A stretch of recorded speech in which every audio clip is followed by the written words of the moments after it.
The common view of realization is that we practice until we are realized, and then we are done. But that is not what usually happens. There is no end of practice. The view from realization is a revisioning of what practice is. It is understanding practice from the perspective of realization. This perspective includes the recognition that realization is practice, and that living our realization is a matter of continual practice.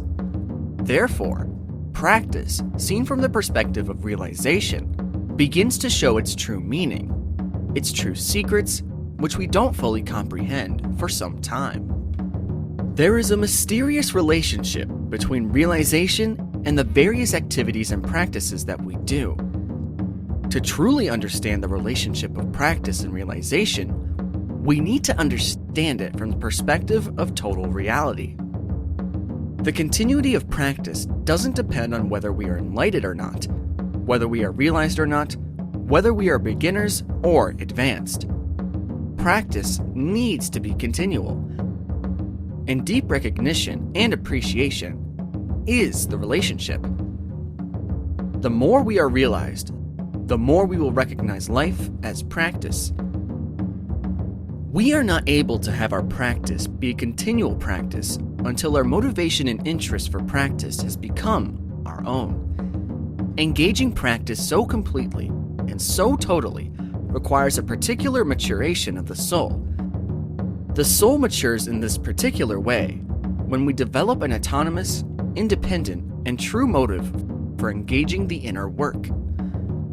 This means you are not driven by your mind, you are not driven by what you've heard, you are not driven by some experience you had. You are driven by something much more fundamental, something beyond your individual self. From the beginning of our lives, we are driven by powerful inner forces. These powerful drives, the survival, the sexual, and the social, permit our feelings, attitudes, and actions. Generally considered biological in nature and origin, these drives are often referred to as instinctual and express life in us.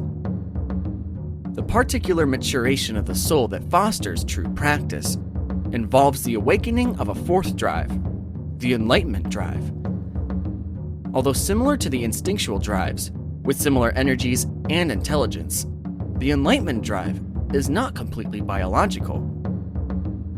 As we recognize the truth of this drive, we learn to work on the instinctual drives and harmonize them into the Enlightenment Drive.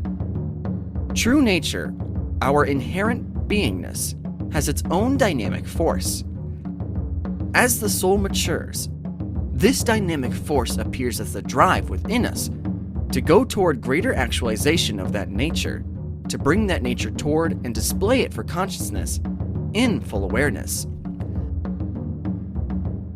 Nature has inherent in it the drive to reveal itself in our experience. We call this dynamic force the Enlightenment Drive, and it drives the true nature towards enlightenment and awakening. This is a natural drive that we all have.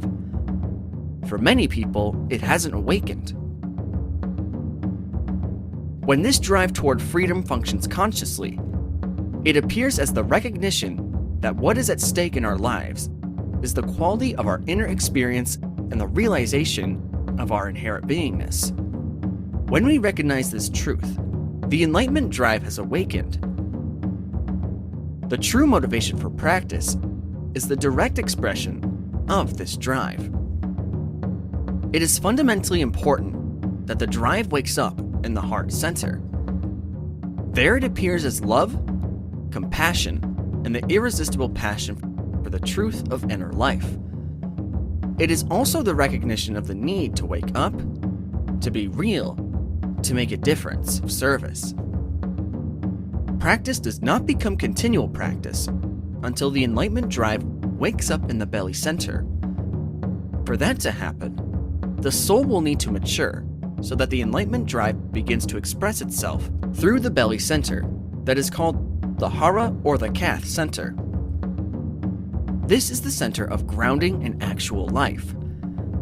Through the center, we live and actualize our ideas and feelings. When the drive towards enlightenment expresses itself through the belly center, then the impulse and drive to practice attends the possibility of becoming persistent, steadfast, and impeccable. The drive toward liberation becomes direct, natural, and immediate. When the dynamism of being is the direct source of our motivation, it expresses itself as the forceful impulse to practice and as the direct action of practice. Practice is our being living its life and working out its dynamics. Practice is being itself, unfolding and revealing its possibilities through its own dynamism. This understanding is beyond our mind and beyond the influence of our mind. From the experience of reality, practice is no longer experienced as externally motivated, nor is it internally motivated. True practice is below the internal. It functions like the instincts that drive you consciously or unconsciously. When the enlightenment drive is active in the belly center, you are driven to practice. You feel interested.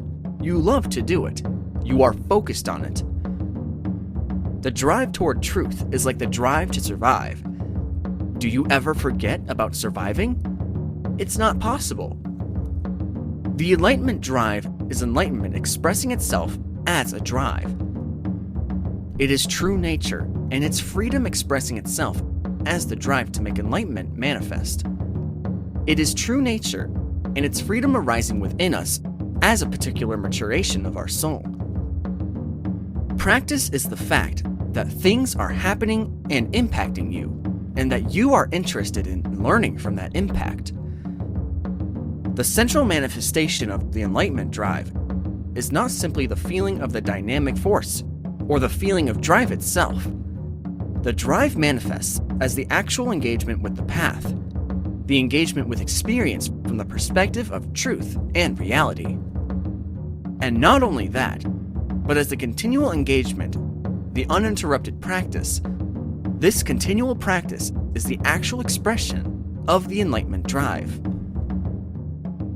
Feeling the dynamism of the enlightenment drive usually will lead us to practice, but it is not the same thing as practice.